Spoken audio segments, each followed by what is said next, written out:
ಬಾಲ್ಕಿ ಪಟ್ಟಣದಲ್ಲಿ ಅಭಿಮಾನಿ ಬಳಗದ ವತಿಯಿಂದ ನಗರಾಭಿವೃದ್ಧಿ ಸಚಿವರಾದ ಬೈರತಿ ಸುರೇಶ್ ಅವರ ಹುಟ್ಟುಹಬ್ಬ ಆಚರಿಸಲಾಯಿತು. ಹುಟ್ಟುಹಬ್ಬದ ನಿಮಿತ್ತ ನಗರದ ಸರ್ಕಾರಿ ಸಾರ್ವಜನಿಕ ಆಸ್ಪತ್ರೆಯಲ್ಲಿ ರೋಗಿಗಳಿಗೆ ಹಣ್ಣು ಹಂಪಲು ವಿತರಿಸಿ ರೋಗಿಗಳ ಯೋಗಕ್ಷೇಮ ವಿಚಾರಿಸಿ ಅತಿ ಸರಳ ರೀತಿಯಲ್ಲಿ ಹುಟ್ಟುಹಬ್ಬ ಆಚರಿಸಿದ್ದ ಬೈರತಿ ಸುರೇಶ್ ಅವರ ಅಭಿಮಾನಿ ಬಳಗ.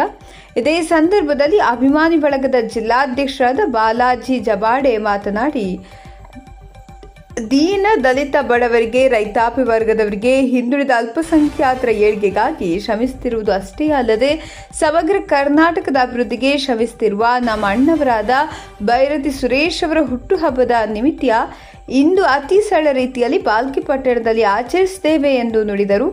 ಇದೇ ಸಂದರ್ಭದಲ್ಲಿ ಮಾಳಸಾಕಾಂತ್ ವಾಗೆ, ಸಂತೋಷ್ ಸಿರಿಕಾರ್, ಅನಿಲ್ ಸಾಹುಕಾರ್ ಮಾತನಾಡಿದರು.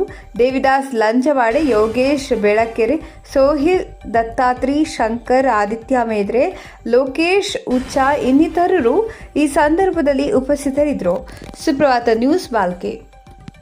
ಬಾಲಾಜಿ ಜಬಾಡೆ ಅವರ ಒಂದು ನೇತೃತ್ವದಲ್ಲಿ ಇವತ್ತು ನಾವು ಬಾಲ್ಕಿ ಒಂದು ಪಟ್ಟಣದ ಬೀದರ್ ಜಿಲ್ಲೆ ಬಾಲ್ಕಿ ಪಟ್ಟಣದ ಸರ್ಕಾರಿ ಒಂದು ಆಸ್ಪತ್ರೆಯಲ್ಲಿ ರೋಗಿಗಳಿಗೆ ಒಂದು ಹಣ್ಣು ಹಂಪಲ ವಿತರಣೆ ಒಂದು ಕಾರ್ಯಕ್ರಮ ಹಮ್ಮಿಕೊಂಡಿದ್ವಿ. ಕಾರಣ ಏನಪ್ಪಾ ಅಂತಂದ್ರೆ ಇವತ್ತು ಬೈರತಿ ಸುರೇಶ್ ಅವರ ಒಂದು ಹುಟ್ಟುಹಬ್ಬದ ನಿಮಿತ್ತವಾಗಿ ಇವತ್ತು ನಾವು ಬಹಳ ಸರಳ ರೀತಿಯಲ್ಲಿ ಇವತ್ತು ನಾವು ಏನು ಹಣ್ಣು ಹಂಪಲ ವಿತರಣೆ ಒಂದು ಕಾರ್ಯಕ್ರಮ ಇಟ್ಕೊಂಡಿದ್ವಿ. ಈ ಒಂದು ಕಾರ್ಯಕ್ರಮಕ್ಕೆ ನಮ್ಮ ಕರೆಗೆ ಅಂತಂದ್ರೆ ಬಾಲಾಜಿ ಜಬಾಡೆ ಅವರ ಒಂದು ಕರೆಗೆ ಹೋಗೊಟ್ಟು ಸಮಸ್ತ ನಮ್ಮ ಬೈರತಿ ಸುರೇಶ್ ಅವರ ಅಭಿಮಾನಿ ಬಳಗ ಅಂತಾಗಲಿ ಅಥವಾ ಹಿತೈಷಿಗಳಾಗಲಿ ನಾವೆಲ್ಲರೂ ಇವತ್ತು ಭಾಗವಹಿಸಿ ತಮ್ಮೆಲ್ಲರೂ ಮತ್ತೊಮ್ಮೆ ಮುಗಿದೊಮ್ಮೆ ನಾನು ಹಾರ್ದಿಕ ಅಭಿನಂದನೆ ಮತ್ತು ಶುಭಾಶಯಗಳನ್ನು ಕೋರುತ್ತಾ ನಾನು ಎರಡು ಮಾತಿಗೆ ಇಲ್ಲಿಗೆ ವಿರಾಮ ನೀಡ್ತೀನಿ. ಜೈ ಹಿಂದ್, ಜೈ ಕರ್ನಾಟಕ. ಬರ್ರಿ.